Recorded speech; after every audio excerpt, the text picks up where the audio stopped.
is part of our spring programming series, Understanding Systemic Racism, which is hosted by us here at the Institute for Comparative Literature and Society, together with the Embedkar Initiative.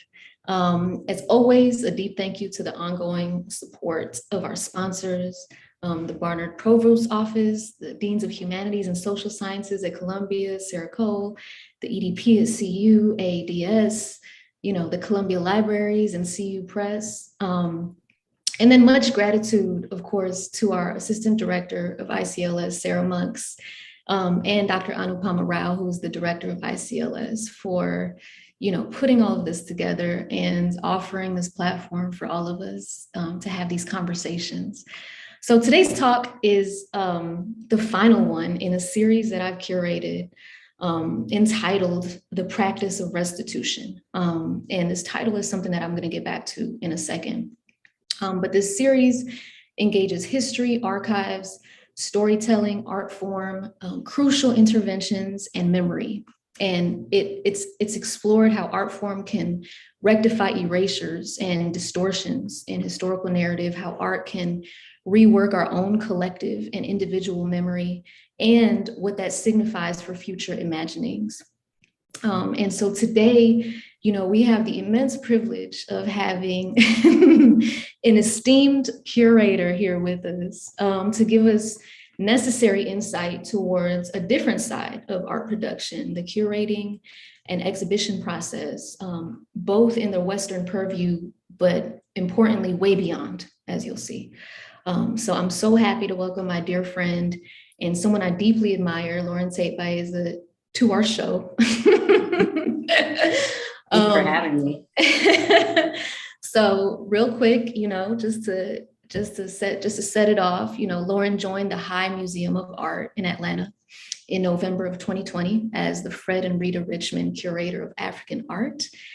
She oversees the African art collection of more than 1,000 objects, masks, sculptures, fine textiles, beadwork, metalwork, and ceramics. And the collection reflects both historical and contemporary innovations.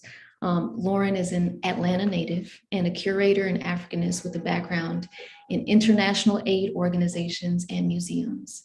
As a scholar, she's researched African political and economic phenomena through the lens of cultural geography, specifically examining the spatial history of food culture and artistic practices within the continent within the continent and across the Atlantic. So before joining I have to take a breath to talk through your resume, Lauren. Before joining the High, Lauren was the director of exhibitions at the National Center for Civil and Human Rights, where she maintained the center's 2 ongoing installations and organized 16 temporary exhibitions and installations, including Fragments, which was a collaboration featuring passages from Dr. Martin Luther King's handwritten speeches and letters. She's also curated the Morehouse College Martin Luther King Jr. collection and has served as executive director of the Apex Museum, which interprets, presents, and celebrates Black history. In addition to her curatorial and museum work, Lauren has led and consulted with environmental and community initiatives in Kenya and Uganda. She's lectured and taught seminars at the Nafasi Academy in Tanzania, UCLA, Georgia State University, and California State University, and published articles with Art Papers and the Institute for Food and Development Policy. In 2018, Atlanta Tribune, the magazine, selected her as a woman of excellence, clearly. So I'm so glad to have you here, Lauren. That made me tired. Yeah, I had to do it. I really had to do it because I'm proud, I need to sit down somewhere. It's a great thing, these are all great things, and not in we'll talk about it later. But okay, so before I get into really the first kind of fundamental question that I have for you, it's important that I preface this talk with a clarification, only because the nature or the subject of our talk. So in the museum and curatorial world, restitution, the word, signals a liberal discourse that is working to return pillaged African objects, art forms, statues back to the continent. And within that context, That's what restitution means, the gesture of returning stolen goods centuries later with little to no, additional recompense or reparation. And, without going too deep into it, which I'm about to, these initiatives are often done without even the acknowledgement that this theft, accompanied the destabilization of an entire people, the kidnapping and forced labor of millions, and of course the massive debt Britain, France, Spain, Belgium, Portugal, Italy, et cetera, owes to Africa and its diaspora. So this series is titled The Practice of Restitution, but restitution here is understood as restoring a narrative that has been oftentimes, co-opted or fragmented for the purpose of maintaining logics of racial capitalism globally. Restitution here does not signal returning African objects to Africa. Instead, it operates, within the context of historical narratives of the African diaspora. So I wanted that to kind of set the tone of the conversation and kind of frame us or direct us to what we'll be talking about. And so I have here my first question, which is a framework question, because this term is pregnant with so much violence, but also just as much, if not more, beauty and glory and timelessness. So the first question I have for you, Lauren, is what is African art? Right. So that's a very personal question. So I'll answer it in a very personal way. I mean, for me, I always answer this question very broadly and philosophically. And the way that I answer, first, actually, I'll break this into parts. The way that I answer the question of what is art, I usually answer broadly and philosophically. And my answer is that art is everything. It is all of human expression. It is every act or product of human imagination. Cooking and walking are art. Communication is art. Loving someone is art. And I mean that seriously. But for the sake of this conversation and with reference to, the institution for which I'm employed, of course, we take art to mean something produced visually or something auditory like music or other creative expression performed for entertainment or inspiration. The term art is more frequently used to convey the more concise manifestations of that human imagination. One's intended to be consumed, enjoyed, or to provoke thought, or to simply help us further define that which is beautiful. So with regard to Africa, it's simply all of these things produced within the confines of the particular geography of Africa and among its people. Nice. Excellent. Thank you for that. I love it. So do you understand yourself? Because I know you take this work quite personally, as you should, and it shows, do you understand yourself, as a curator, as a scholar, as a writer of African cultural production, to be following a tradition or a trajectory of sorts? So, what thinkers or curators or people affiliated with the art world or with the museum world inspired the way that you do this, the way, inspired your questioning, the critical approach you take to curatorial work. So who inspired you and who might be coming after you? So I don't, whenever I'm asked this question, I never name any specific curators because it actually isn't that specific for me. I would say that anyone who has come into the creative field through the back door or through unconventional means inspires me. I didn't train in art history, for example. And I think the emergence of scholars, thinkers, curators, et cetera, who have backgrounds in business or who trained in American studies, geography, political science, or other social sciences, they did not go unnoticed by me when I was imagining a future for myself. And professionally, I observe how being beyond sort of that rigid art historical training, which is quite similar from university to university, is actually an asset. And that new ways of looking at and explaining visual art phenomenon and so forth are, sometimes easier for me because I don't have to unpack that rigid training. I'm coming at it from a different angle in the first place. And I mean, to your question about, thinking about scholars and curators and others that may have inspired, I have to be honest with you, I haven't had a whole lot of mentors. Mm-hmm. I just bet on myself and go for things. And I think an awful lot about my goals, always, a few steps ahead. And then I just try to reverse engineer these imagined destinations so that I'm doing things that serve those goals. When I'm doing interviews, I often find myself talking about my parents a lot, because I guess that would be the closest thing I have to mentorship as it relates to what I do. Because they instilled in me a baseline of confidence, which doesn't mean that I don't have ordinary insecurities like everyone else, but I do have sort of a complete and utter belief that if I want something, I can get it. And I also have from my parents this idea that it's okay for me to think differently.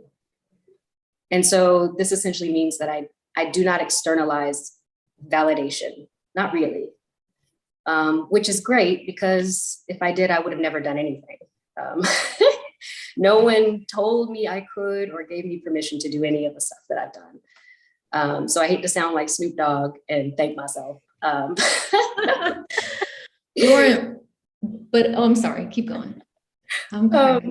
Yeah, that's it. It's just answering this type of question always gets a bit awkward for me, because I really was just a young woman thinking alone and willing her way into position. Right. And I'm sure there's a blueprint. I just didn't follow it. Right. So you mentioned your parents, and what I know about them is, and your childhood, experience, is that you grew up in a Pan-African household. Your parents were both, Pan-Africanists. And that's specifically key to how you approach your curatorial work within the realm of African art. Can you talk a little bit about how Pan-Africanism, not necessarily, maybe even beyond the ideology, you don't have to stick to perhaps Nkrumah's, ideology of Pan-Africanism, but in essence, how do you take that and how does it inform what you do, specifically as it intervenes on how other curators approach African art? It's interesting. And I think we should clarify, my parents were ideological Pan-Africanists. They're both Black Americans and were ideologically aligned with Pan-African ideas. Mm-hmm. So they raised us with a sense of identity that was connected to a global diaspora, and a kind of radicalism in that regard. I think it is the single most, I spoke about confidence, but I think it's the single most impactful thing on everything that I am and everything that I do, that they raised us that way. And so when it's something that's just so a part of me that it's hard for me to be explicit about how it shows up in my practice, because it's just entirely who I am. It's not something that I access to utilize in particular moments. It's just always who I am. But I think, most obviously my position as a curator of African art and always working within Africana studies or African continental studies is a very obvious extension of how I was raised, and my own personal sense of belonging and obligation to a community of people that I do still largely view as a global, while appreciating the ways in which we are extremely different. Right.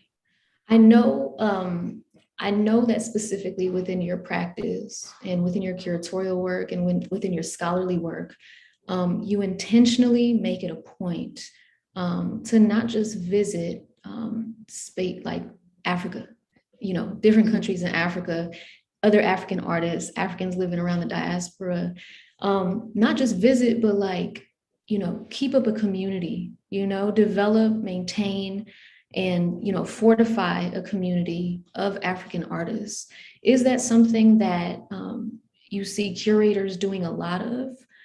Because that to me speaks it points directly to a Pan-Africanist upbringing, that kind of insistence that in order to showcase this culture and this material, it's like there's a humility to it. There's a necessary humility in which you need to I just lost the word, but in which you need to consistently kind of visit the continent, right? Make it a practice, Yeah. you know? So talk to me a little bit about that, because I know you say it's kind of hard for you to know what you're doing that's specifically Pan-Africanism, but when I heard that's a big part of what you do, I was like, that's key, you know, that's key. And Yeah. all curators should do that. Yeah. I'm sure some do, but largely that's not been what I've observed and not what I'm told either. When I'm on the continent, very often I'm told by artists or galleries or art collectives that, and even sometimes fairly well-known artists will tell me I'm the first American to come see them on their land, right? In their studio, in their space, in their environment, and to sort of gather all the context required to more completely and comprehensively understand what it is they're trying to express. And I think, you know, there is this interesting tension. It doesn't have to be a tension, but it is one. It's something to manage, I should say, between the academy and, you know, sort of your scholarly obligations as a curator, and then what I think is really important, which is community engagement as a part of my curatorial practice. Sometimes it's difficult to explain in the formal institutional art world or in academia why I'm doing that work. It feels intuitive to you and I, but I think I do find that there is a balancing act that has to be done with regard to partnering with institutions in the US and the kind of validity or inter-institutional collaboration that people want to uphold. And so that is actually on one end of the spectrum from, you know, publishing, for example, scholarly articles in academic journals and so forth is important. And I'll talk about that actually in a bit, but it's on one end of the spectrum. And then the other end of the spectrum is, you know, being in the middle of some, you know, under celebrated, or when I say under celebrated in this context, I specifically mean not yet considered to be important. Right. DIY initiative in the quote unquote bush, because you know that this form of creative expression that this collective is doing there is really important, but no one has qualified it yet, right? So you kind of have to do both if you're a person like me who feels like it's important to do the one. And I think that approach, I never thought about it, to be Soleil. Maybe that approach does in part come from a need to have like a tangible experience with the diaspora from my upbringing, but I think it also, and importantly, comes from my work with NGOs and international aid organizations and witnessing how misunderstood a community can be, and how even with the best of intentions, people will create projects, expensive projects, initiatives, development schemes, et cetera, that simply fail because they've misdiagnosed the problem in the first place, because they didn't bother to ask what the problem is in the context of that community, right? And the community is the only authority on what the problem is. Exactly. You can't diagnose for them what the problem is and say that you're helping them. You're bringing your own biases in, and then you're fixing something they don't actually perceive to be broken. And so then you can't pat yourself on the back and say, job well done, if you haven't actually been of service in that way. So it never even occurred to me, because I have that background in a very different field, to not go to the communities that I aim to represent or write about or understand deeply, even if it's just in the way that I interpret the text in galleries. I want to have been thorough enough to have some dialogue with immediate community, as opposed to just through scholarship and theory. So that's how I see it. I see it more as an extension of my my previous career. Right, right. So you, to me, you're, a curator of African art with this incredible intention. And you practice this craft with so much intention, whether it's through, communion with African artists on their own terms and on their own land first. But I've also heard you talk about, the detail, and we kind of alluded to it earlier in this conversation, but adding in, the importance of detail and specificity in descriptors about African art, or about, just the context, which seems so obvious to us, but it's not yet a common practice within museum culture. And so my next question to you is, how can all this, these really strong points of intentionality that you carry with you, how do you see it rectifying gaps in historical narratives? And it's clear that you see that it does. So can you tell us about some instances or some of your most, beloved examples of how it's rectified gaps already? These kinds of intentionalities that you do. That makes sense. Yeah, it makes sense, but so much comes to mind. I'm like, where do I begin? Perhaps something like the most exciting sort of intervention in this sense, right? So I can go in a lot of different directions with this. I'll start by talking about something you alluded to, which is in the West, right? In the Western art world, which has inherited these collections of, African art that I like to point out actually tell us much more about European aesthetic preferences than they ever have told us about African tastes or interests, which of course is because they've been filtered so many times over. What was selected, what was bothered to be brought, and then in the market world, what is chosen for auction in the first place, what is sold. And so by the time you get these collections, they're filtered with the aesthetic purposes of the people that they've come through, and not really giving you necessarily a full view of what is of interest in their place of origin, right? You have an overrepresentation of things that reflect that rather than the places they've come from. So what I think is an interesting intervention, and I do observe growing efforts towards this end, is to just simply interpret those collections differently, right? You don't need to throw the whole thing out, but maybe we, challenge the way they've historically been written about, how they have historically been presented in galleries, et cetera.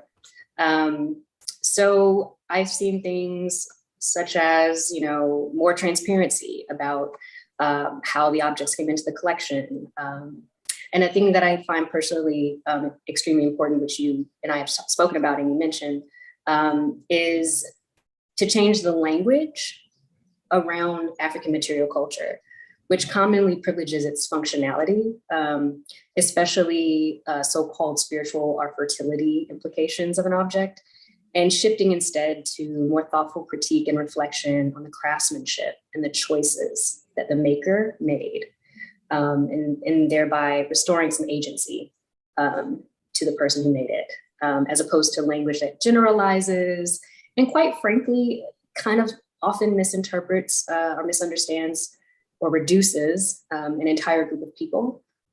And I think speaking to the work through its maker is the kind of treatment that other museum departments freely are able to give the artworks in their collection, right? And so too should that be for African art departments. So I look forward to observing more thorough documentation on what is artistically of merit or interesting about an artwork, as opposed to what its utility is. Right.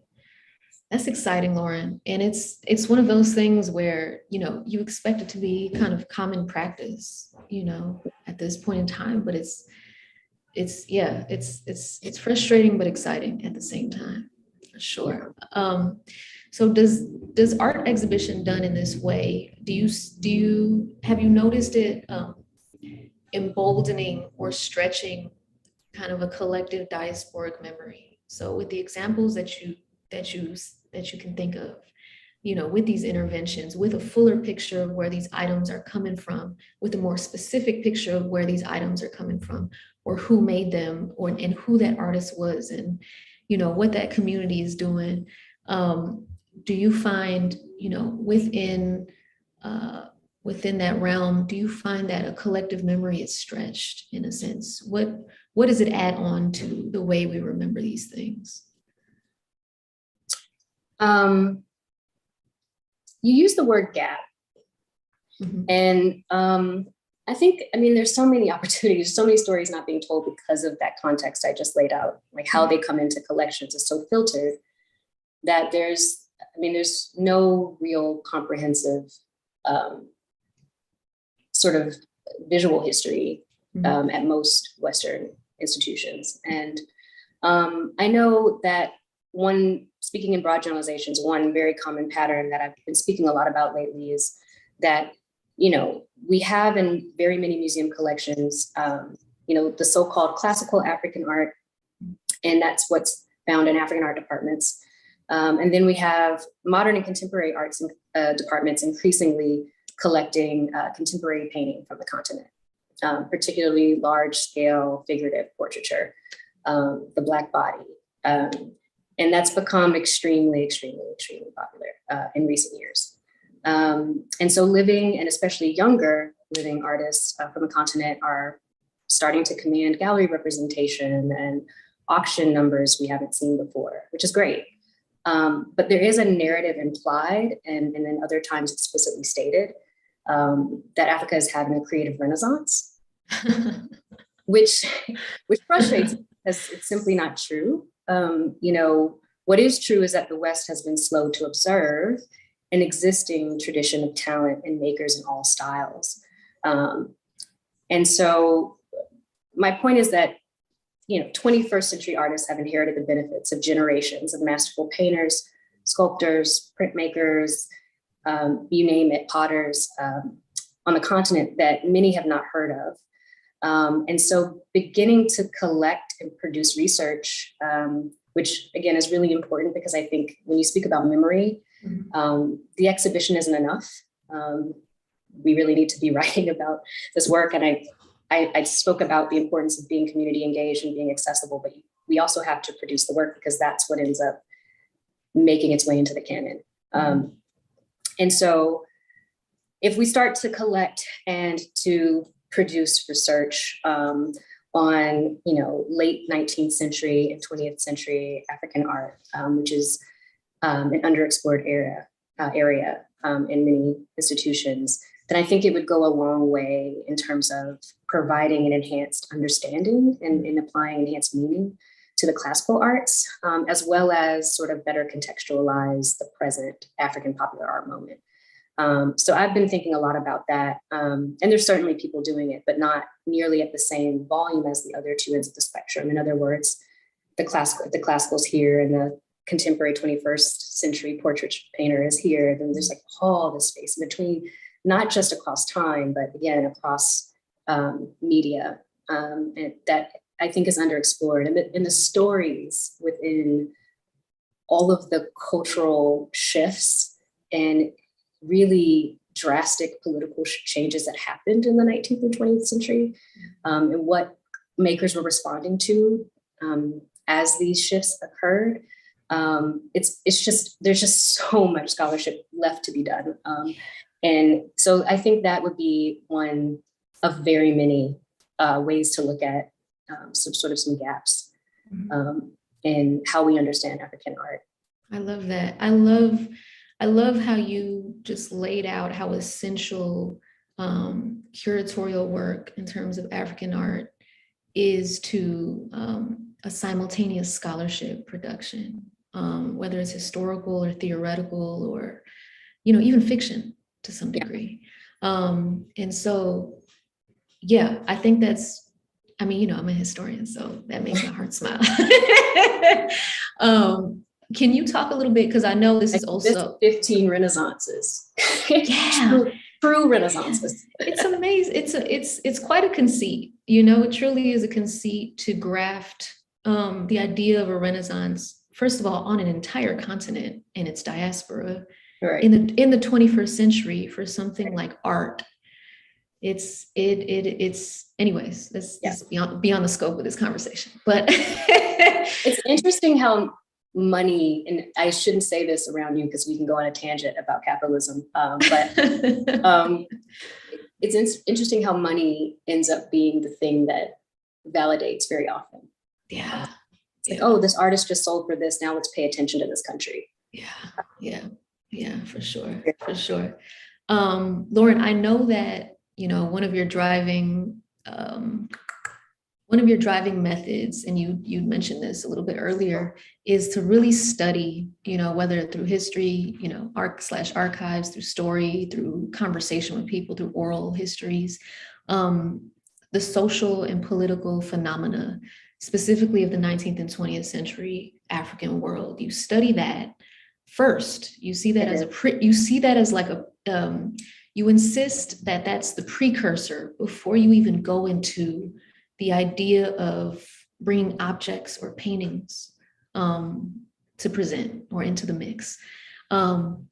So my question to you, and admittedly, it's a little bit of a selfish one because it's history.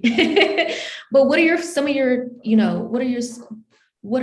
most potent, or what examples from the 19th and 20th century of these phenomena have provided some of your favorite African aesthetic manifestations, like the ones that are especially dynamic to you?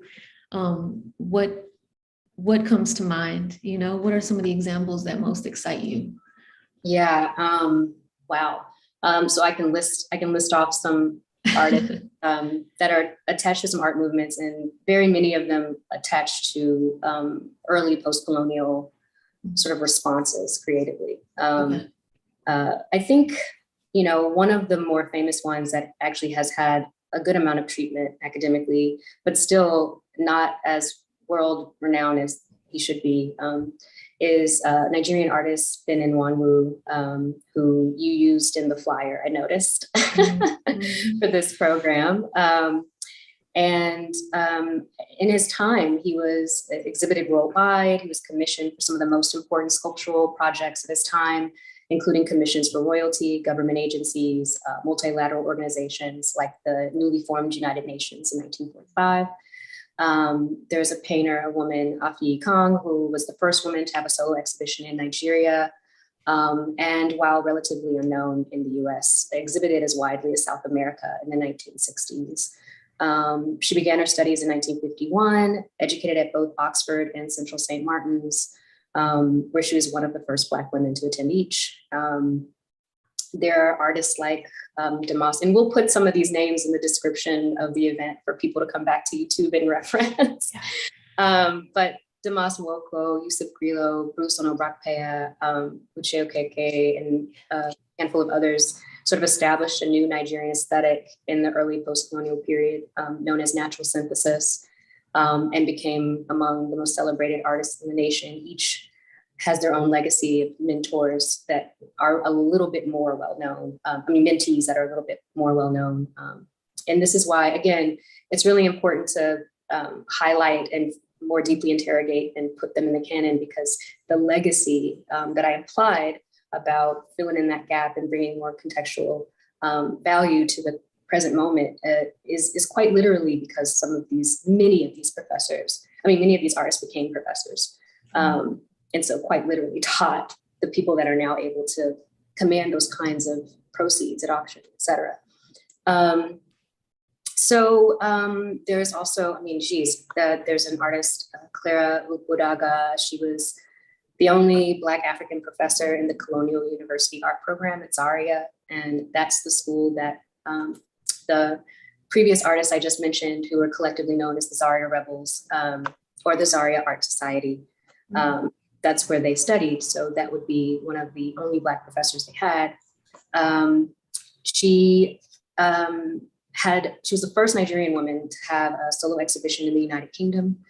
which she had in 1958. She also exhibited here in the US in 1963, which, just to give us some historical context, of course, is the year of the March on Washington for Jobs and Freedom. So I like to think about that kind of thing, a Nigerian woman having a solo exhibition in the US when we're still fighting for civil rights and so forth.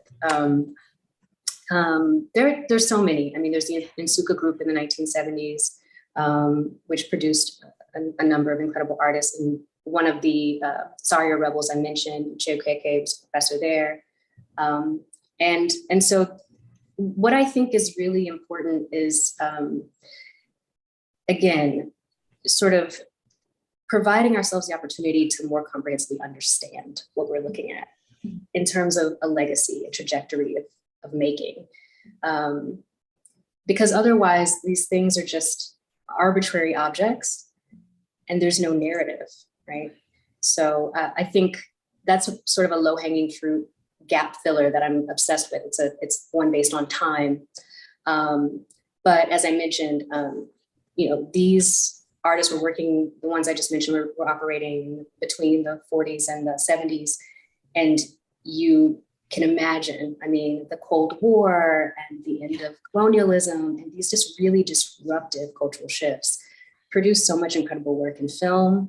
I think it's interesting to sort of trouble the way nations, how nationalism, was conditioned through the arts. I think the tension between how do we express ourselves now that we can define ourselves aesthetically. I think all of that stuff is super fascinating. So there's just, it's one thing for, an artist to be undiscovered. And, that's part of the fun of being a curator as well. You can go and you find some amazing work that no one knew about. That's fine. It's another when you see artists celebrated in their time. For example, there's actually an exhibition in London that features her prominently, a potter named Ladi Kwali. She was awarded an MBE in the early 60s. So people who have received these kinds of recognitions, but then still kind of don't make it into like everyday knowledge in the way that their European counterparts do, for example, among trained art historians and the like, is more more worrisome than people who just simply are just unknowns that you uncovered, right? That is to say, there's been an acknowledgement of their brilliance and their contributions to art at some point, but then it's been disregarded or hasn't been upheld as something that is of value. So that's my restitution work. That's my way of serving African art history. Now, my question, that was amazing. I have so many questions, but I think my most pressing one right now is, do these artists go unnoticed? Like what's the state of their popularity, A, within their country, and then B, within Africa? So are they uplifted and celebrated within Nigeria? Are they well known within Nigeria, do you find? Or is it just kind of, go ahead. It's a big bag, to be Soleil. Sometimes they're very well known in their home country and just completely unknown, in the US especially. I think geography and history mean that the United States is just disconnected in a much more severe way than Europe. And other times, no, even in the country, people don't know who those artists are. I can't speak to the continent at large, but I think country to country, very, very often, it's unfortunate. Again, we got to write, we have to produce scholarship. And so, I think very often, unfortunately, no, they're not even known among the locality. Some absolutely are, like Bruce Onobrakpe, I just mentioned, and Ben and Wanwu and so forth. But I think especially when it comes to women, perhaps unsurprisingly, they're not known even locally. I see. I have a very specific question, and then I'm gonna give it to the participants. But can you talk a little bit more about what natural synthesis is, which you mentioned was kind of the art movement that came, like the post-colonial art movement, specifically in Nigeria? Yeah, this was a specific Nigerian thing. There was I said the Zaria Art Society, but sort of one of the leaders, Uche Okeke, came up with this concept that was meant to articulate sometimes I want to say hybridity and other times I want to say multi-layered, because I do think they're different. But the indigenous aesthetic preference that I mentioned earlier is often not fully represented in our collections in the West. Ways of making that are, we can say pre-colonial, with what they learned in their training under the colonial government of European tradition. So taking there's a lot of agency in there, right? Like taking what they want to use and then maybe, as we do, flipping it a little bit or taking it in its pure form because that part resonated, and then taking and valuing at the same level what you've known of making in your community outside of the context of Europeans. And so that's essentially what it means. It's just a combination of both aesthetic legacies. Okay.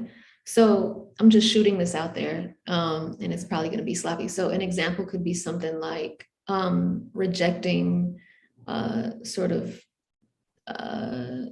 traditional European ideas of art form in terms of like materials or setting or presentation, perhaps, and kind of is that what it's like? Or I know I'm reducing. I don't think it it's a bit. rejection. I think it's about being intentional about what you want to adopt and being intentional about what you want to discard and bringing back into the fold things that were not a part of your curriculum or understanding of how good quote unquote art is produced. It's interesting because, when I think about this, I love the term new wave. And I just think it means something very different in every context. So I think of it as being later than what happened in Europe on the continent and in South America, because they didn't have the freedom. And I think dissension is, if you're trying to do something differently, right? Like just to do it, right? Just to experiment, just to say, forget tradition, we're going to experiment. And if it's ugly, but at least we tried something different. Like if you're doing that in dialogue with your own nation's canon or understanding of what is good, that's one thing. But if you're doing that in the context of a colonial place, then what you're trying to change, what you're trying to subvert is not your own tradition. It's what you've been made to study under an oppressive regime, right? So it's interesting. It's a reclamation of tradition in some ways. It's never going to be purist. I don't think there's ever been an interest among any people to try to be purist, especially if you've gone through something so transformative. It's a reclamation that doesn't ignore the change that's happened, right? And it takes what it likes from that change. I quite like that idea.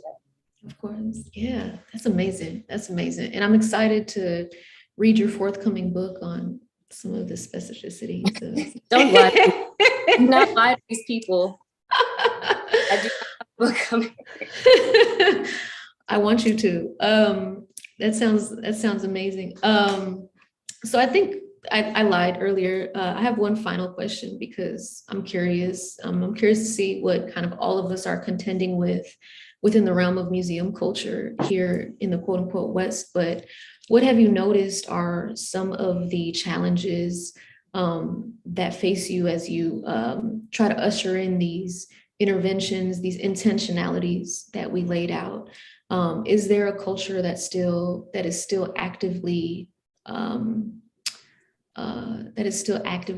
kind of against describing the fullness of African art and African history? What do you mean? What challenges have you run into in terms of like, are people still holding on to like this tradition of reducing African art within the museum world here? Or Is it just that people don't know how to get started, kind of the interventions that you're posing, or is it that they completely reject it? Is that what you find? Like within the Western world, like, or within the US? I don't think that people are rejecting change. Mm-hmm. I just think that it just, change is hard, right? Like our species doesn't like it. And I think you just have to manage your expectations if you're trying to be a change agent, and slowly issue out bit by bit as a strategy, sort of the ways that you want things to change. Mm-hmm. Because what I'm finding is that even this most subtle of change is viewed as radical. So that just taught me, like, you can't just barge in the door and be like, this color isn't pink anymore. You have to slowly introduce these ideas. And it's very laborious to try to be a change agent, because you have to like spend a lot of time in the mind of the person you're trying to change. Right. And that's not ideal, but it's necessary work if you want to get things done. Otherwise, you're speaking and no one hears what you're saying. Right. So you just have to take it step by step, bit by bit. For sure. And so I think people are applying that. I think I have a lot of colleagues and institutions that are trying to change things in lots of different ways. There's a lot of healthy debate, which I think is an important part of change as well. We don't agree on the best approaches. We don't even agree on this, as you said at the beginning, this restitution thing, or we don't agree on the why. And so, yeah, I think in general, people are willing to change. We're just at the very beginning of changing something. Sure. And you can't rush it. It's been a very, very long time of a very particular type of status quo. I'm glad you mentioned labor. And this is the last thing I'll say. Lauren, thank you for that. Because, African art through the quote unquote Western gaze or US centric gaze or European gaze, of course, we know it's fundamentally rooted in colonialism and plunder. So to keep it uplifted in its dignity, there's so much labor tied to it that demands not just a consideration, but like a negotiation of historical and contemporary situations that people are in. So it demands an investment beyond art at all times, even though philosophically you said in the beginning that art is everything, but for the purposes of like this point, like you have to be a historian, you have to be an archivist, you have to be an organizer to a degree, you have to tap into all of these things because that's what African art necessitates and that's what it deserves, And, I just really appreciate you for being a leading figure in this, very laborious chat crusade, Now we can open up questions to the audience. If anybody has any questions for our curator today. Let's see, how can we do this? It's like, is it easier to burn everything to the ground and build anew, or should we infiltrate systems and change them slowly? Yeah. The everlasting question. Everlasting. Okay, so we have a question here. Brandy says, when I go to museums or exhibitions, I'm in the moment. However, what are your thoughts on viewers / people consuming your work? What do you hope they will gain or leave with?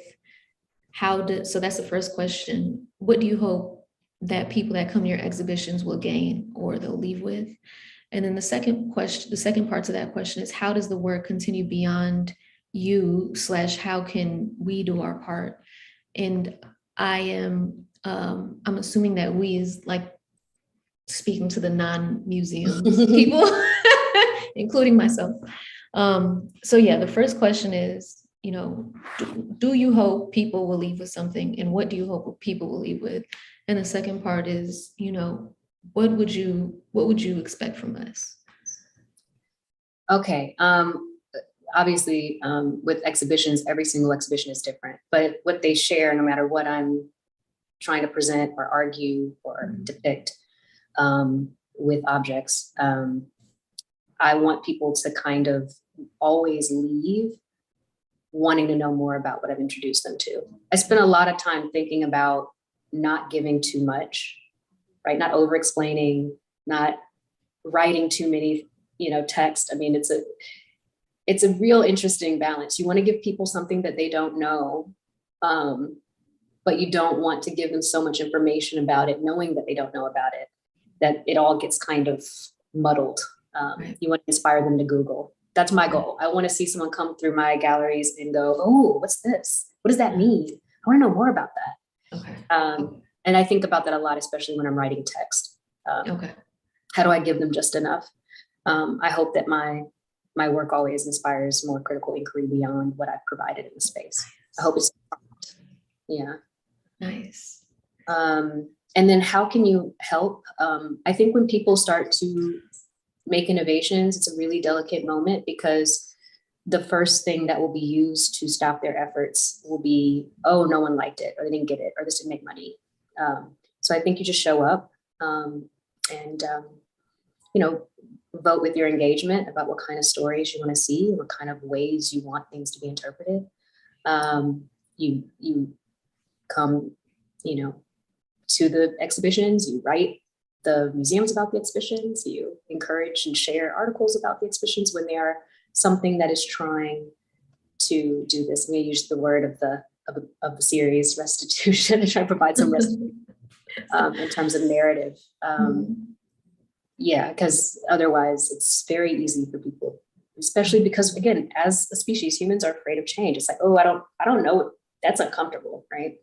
So we have to have supporters saying that they're okay being pushed a little bit and being a little uncomfortable, and they want to know more about this underexplored area, or they found it refreshing that this was looked through in a different way or through a different lens.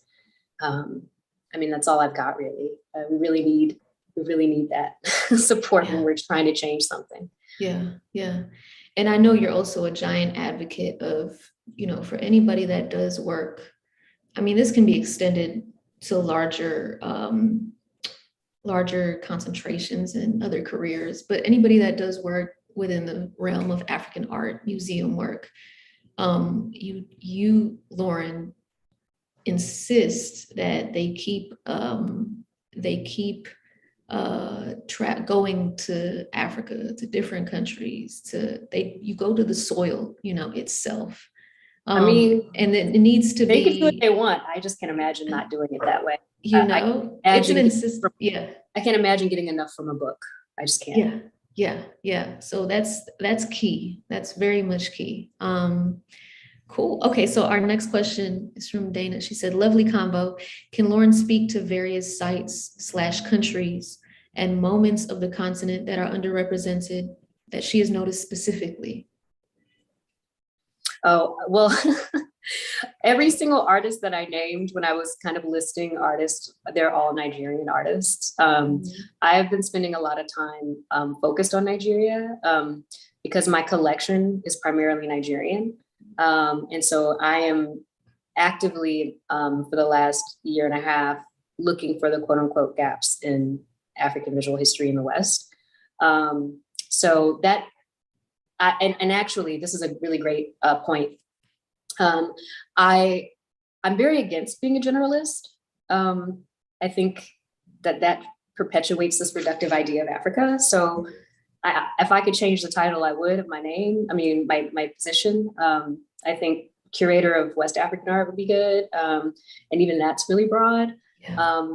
My friends know that I'm always kind of picking at them when they are describing a work or a body of work and they say African. And I'm always like, which, who, where? Like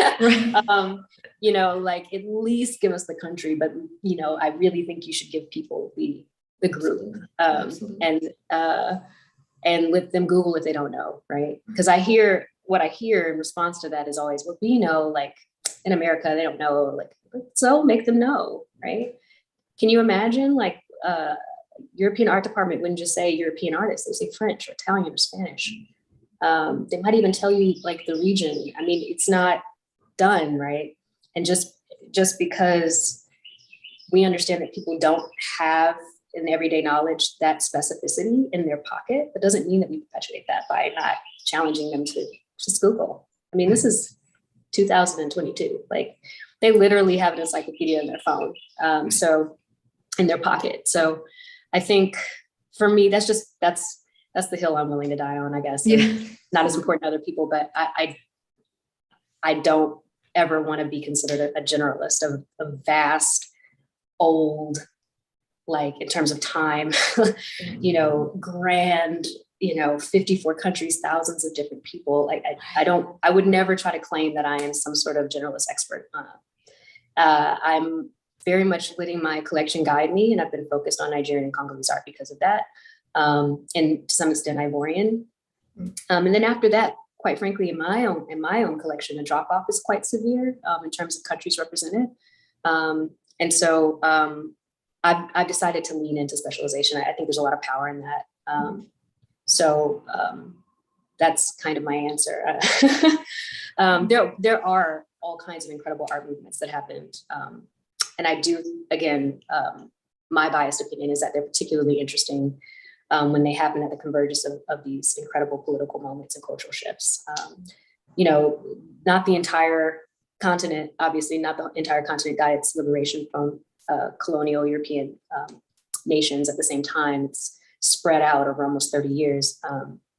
But wherever that happens in whatever country, there's always a really interesting moment, in my opinion, in terms of making. And a moment where people are trying to define themselves aesthetically, and then as I mentioned before, the debate that happens about how to do that. I think all of that's really exciting, and you can find it everywhere, literally in every country.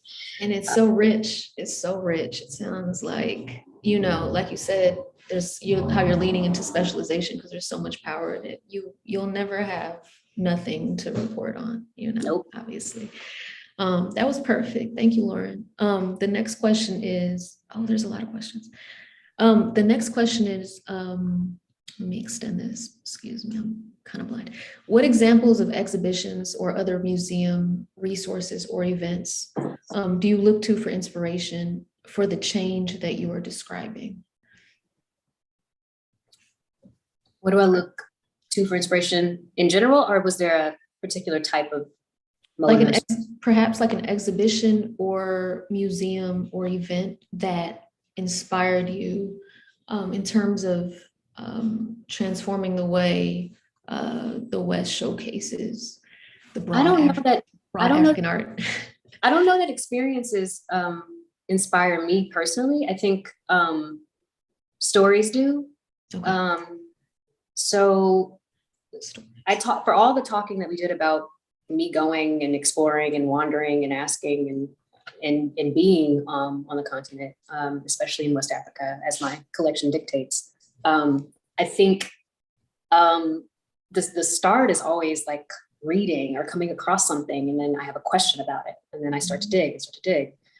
And even when that can't happen, because our academic resources also have the filter of our collections that we mentioned earlier. I'll overhear something, right? There were a couple of artists that I mentioned when I was listing some of the people that I think have fascinating histories and acclaim in their time, but have been forgotten. Generally speaking, in the Western art historical canon, they hardly exist. But many of them I found out about because I was on the continent, around people who had stories to tell, and then I followed that story. But I wouldn't have probably ever come across them if I was just relying on books. So I guess that's an exception. That's a kind of experience. Having someone mention someone, and then I'm like, I never heard of them, and I Google it, or having someone mention to me, oh, this work that you like, it reminds me of this artist from the 50s. And then I go Google that artist, and sometimes sadly can't find much, but that just motivates me more. So yeah, I mean, very often books, sometimes if it's not in books, I'll hear a great story somewhere and follow that. I just follow the story, and then I try to put the objects and artworks in place that help me tell that story. You're an anti-imperial detective. The next question is, are there signs of equitable linkages being built between US museums and their counterparts on the continent? In general? I formalized, think institution collaboration, I guess that happens in some instances. I wouldn't necessarily say that that's something that happens a whole lot, but I can think of a couple of examples of institutions doing that. I think it's much more common for institutions to collaborate with other US institutions and share collections to put together exhibitions and tell their stories. But it's not unheard of. I hope that that becomes more commonplace, but the issue is very often, unfortunately, the collections, especially the state-run collections on the continent, have the same problem. They're telling the story through the same gaze as the ones in Europe and in America. So obviously, my personal opinion is that the true way to collaborate is the grassroots and the stuff that I was saying that I try to do. There's all kinds of incredible arts organizations that are not the quote unquote museum to partner with. And I personally find that more enriching and more accurate in terms of trying to tell a visual story about a group of people. Or a community or a city or an arts movement. Okay. The next question is, what are your thoughts on Egyptian Ahmes papyrus called Rind Papyrus Papers after the Scottish thief who sold to the British Museum? It's the dialogue of fractions. Do you know about that, Lauren? No? Okay. Okay, that's interesting. We'll bookmark that one. Somebody stole something? What happened? Say it again. It's a lot of theft happening. Yeah, we'll bookmark that one. We'll save that question. That's interesting for sure. The next question is there a way to reframe geography with labeling ethnically and not quote unquote nation as often organized by the West? What other ways do you see reclaiming the continent in these spaces? So I guess it's a question about language. And, is there a way of, I guess, subverting having to call upon, or define it as a nation or even like an ethnic group of, the ethnicity or the quote unquote tribe or what have you, right? I think so. And I think very often this happens when you're in the galleries. I should probably only speak for myself, but I have seen other institutions do this. When you're looking at work, it very often, if it does say the country, it at least makes mention of the ethnic group. And sometimes it'll list 3 countries because of the knowledge that that ethnic group exists around that boundary that's completely made up, right? But I think when you're just speaking, like for me, at least when I'm just speaking, for the essence of time, I could say that, my collection is mostly Nigerian and Congolese because there's a disproportionate representation of the ethnic groups that primarily live in those 2 modern day countries. But I think when you get into the gallery spaces, you'll find in a lot of spaces, I know in mine, that they are oriented around sort of pre-colonial understandings of and a privilege for group rather than country. Okay. And yeah, I think I answered that. Is that the question? Yeah. I mean, I love that. But then language in and of itself, when writing history of a people, that's something we all struggle with, how to. And also, we shouldn't assume that people don't want to be identified by country, because that is not always the case. I just have to say that. Side note, especially in certain, if you're talking about certain things, right? Mm-hmm. We have a lot of evidence, for example, in Africa, that people do not want to start separating themselves by ethnicity, right? Like there have been wars fought by it, right? Like they don't want new boundaries based on, or they would just not fight those wars, right? And they just let those countries split off.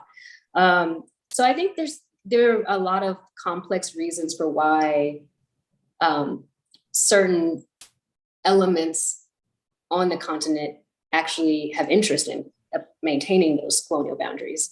And we shouldn't take that away, because it's more complicated than, we shouldn't acknowledge those. I mean, if the people themselves say we want to acknowledge this boundary, then again, it's a little bit more complicated than. Yeah. Like you said earlier, that community has the authority over how they're represented, period. Right. Regardless of our political inclinations. For sure. Okay, we have two more questions. So you mentioned how Western audiences have curated quote unquote art based on their aesthetic. You also mentioned the various mediums that are expressed, like photography, pottery, etc. What is potentially an exciting, new, or unknown to the West medium that you see on the continent, but not yet have seen in the Western acknowledged spaces? That's a good question. Medium? Like a different, perhaps a different type of medium that I suppose museums or museum culture in the West hasn't really, quote unquote, legitimized. I don't know. I feel like I see everything everywhere, but maybe it's just because I'm overexposed to things that I take for granted I'm exposed to. I will say that a lot of our collections are, especially with regard to the classical art, they're disproportionately wood. Okay.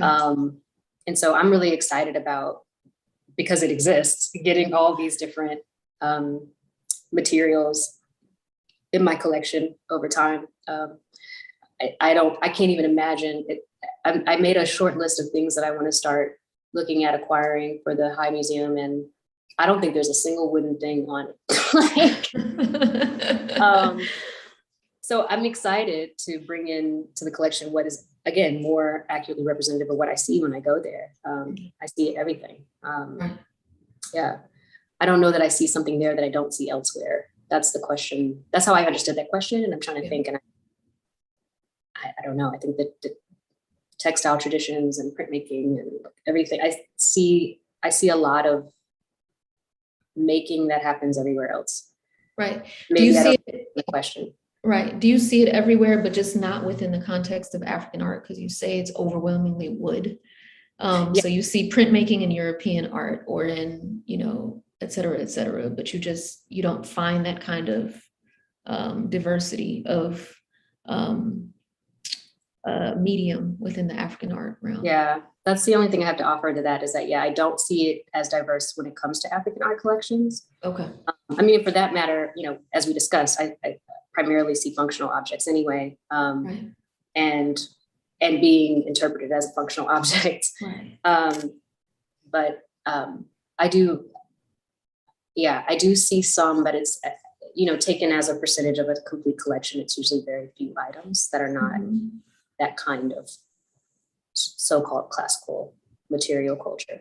The final question is a really good one to cap this talk, because I really think it speaks to your ethos, of as a curator, but even beyond. So we have one attendee that asked, how does your work with communities translate into your repatriation for the physical return of material and ongoing and ongoing collaborations? I'm not actively involved in the physical return of material. I think I will say this, I like to think of myself as someone who is representative of the people. Like I said, that's why I go, right? I would like to say that I'm at least attempting to be representative of the people I'm displaying a narrative about through their cultural objects and their creative productions, right? And so I do a lot of listening, again, a legacy of my international aid work. And I'm responsive to what I hear. So that's what I have to say about that. I'm essentially implying that a lot of the conversation about the restitution of material objects is actually not happening on the ground. It's very much coming from the West. And it's not to say that you don't see people engaging in it that are not Western, but it still was initiated, especially to this extent by the West, which means that there are just a lot of question marks about how that should happen, when it should happen, what things are important to what people. Are we giving it to a nation for their collection in a national museum? Are we giving this to an individual person who is said to be the the heir of a king this was stolen from directly, so we're giving it to a person? Are we, like, what does it look like? And I look forward to there being some sort of international or even just national sort of statement of, this is what we want, this is the timeline, this is where it goes, these are the protocols for how to do this, and complying with that. But right now, there's a lot of lack of clarity, a lot of discussion, a lot of people motivated differently. And all that to say, there's I think we need to listen longer. And so, yeah, people mean well, and it sounds like it's cut and dry. Something was stolen, should go back, or was taken through means we're not clear on, so just return it. But that's not really how things have ever worked. There's a lot of, there are a lot of examples of how this has happened, right? I mean, perhaps most famously with regard to art history, there were a lot of things looted and stolen by the Nazis during World War II, and there were systems put in place to identify what things were wanted back, when they should go back, where are they going when they go back. And so I think we're just not quite there yet. And for me, I'm really motivated by listening, and I have not yet heard clarity from the people about what they want, and when and how. And so standing by for that. Standing by to listening. Well, thank you so much, Lauren. We appreciate you and your work. Thank you for this wonderful insight that caps off this series beautifully. And I am excited to visit the High Museum in Atlanta when I'm there next. I implore everybody to visit, when they go, because you'll notice a very important shift happening in the African art section.